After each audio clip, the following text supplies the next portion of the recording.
আসসালামু আলাইকুম। আমরা আসলাম কারণ বাজার। লাউ ক্ষেত দেখাবো আপনাদেরকে, চলেন যাই। এই যে দেখেন কত সুন্দর লাউ ধরছে, দেখছেন? অনেকখানি জমি নিয়ে কিন্তু লাউ চাষটা করা হয়েছে।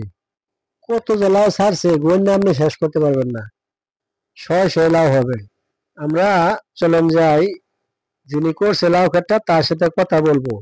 এটা কিরকম লাভজনক ব্যবসা, উনি কি প্রত্যেক বছর করেন কিনা, চলেন যাই। আপনাদেরকে দেখানোর জন্য আমরা আসলাম কারণ বাজার। লাউ ক্ষেত দেখাবো, কি সুন্দর লাউ ক্ষেত করছে। এখানে পুঁই শাক আছে, পাহি ফেয়ে জমি পুঁই শাক করছে। এটা আপনাদেরকে দেখাবো। এখন আমরা কথা বলবো যিনি করছে, কিরকম খরচ হইলো, কিরকম খরচ গেল, চলেন কথা বলি। আসসালামু আলাইকুম। ওয়ালাইকুম আসসালাম। ভাইজান, এই যে আপনারা লাউ ক্ষেত করলেন, কিরকম লাভজনক ব্যবসা মনে করতেছে? ফসল করছি ভাই, তো খরচ করছি ভালোই ভালোই, ব্যবসা বাণিজ্য হইব আল্লাহর রহমতে। এই যে দেখলাম লাউ ক্ষেত কত সুন্দর লাউ ধরছে, লাউ করছেন, সিস্টেমটা খুব ভালো। এটা তো যে আমাদের প্রত্যেক গ্রামে দেখা গেছে এরকম বা সবাই করে, তাহলে আমার মনে হয় খুব সুন্দর হবে। খুব সুন্দর হয়েছে। এই গৃহস্থিরা কি আপনারা সবসময় করেন? জি জি, সবসময়। এটা দাদা কিরকম লাভজনক ব্যবসা? এটা মনে করেন এই যে ক্ষেত করছি এনে দুই ভাইতে আপনার খরচ হয়েছে প্রায় লাখ খানি টাকা। তাতে 3-4 লক্ষ টাকা মতো ইনভেস্ট হইব।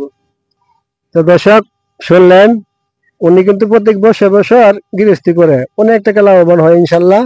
আমরা যারা বেকার যুবক আছি তারা যদি এরকম একটা উদ্যোগ নিতে পারি, তাহলে মনে হয় সবার জন্য ভালো হয়, আমাদের জন্য ভালো হয়, যারা বেকার আছি তাদের জন্য খুব সুন্দর হয়।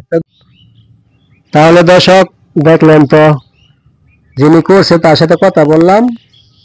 কিছু টাকা ইনভেস্ট করলে ভালো লাভজনক ব্যবসা হয়। আপনারা তো শুনলেন, যদি আমরা এরকম করতে পারি, আমার মনে হয় খুব সুন্দর হয়। যারা বেকার আমরা যুবকগুলি আছি, তাদের কর্মস্থান খুব সুন্দর হয়। এরকম ভাবে যদি আমরা ঘুরি দেই, হাজার হাজার টাকা লাভ বেচতে পারবো।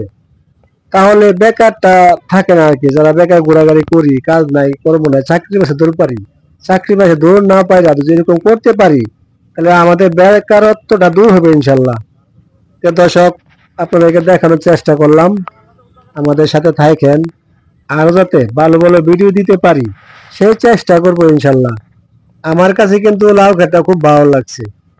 আপনাদের কাছে কিরকম লাগলো জানি না, তবে দেখানোর চেষ্টা করলাম। এই দেখেন কত সুন্দর লাউ ধরছে, অনেক লাউ ধরছে এখানে, গন্যা কুড়ানো যাবে না। মাটির নিচে কিন্তু একবারে পরিষ্কার, দেখেন কোনো গাছ নেই, কোনো আবর্জনা কিচ্ছু নেই, একদম ফটফটা, দেখছেন কত সুন্দর দেখা যায়। উনি কিন্তু অনেকটা জায়গা নিয়ে করছে, প্রায় 5 দিনের জায়গা হবে এখানে। এই যে দেখছেন কত বড়। তাহলে দর্শক রাখলাম, আসসালামু আলাইকুম।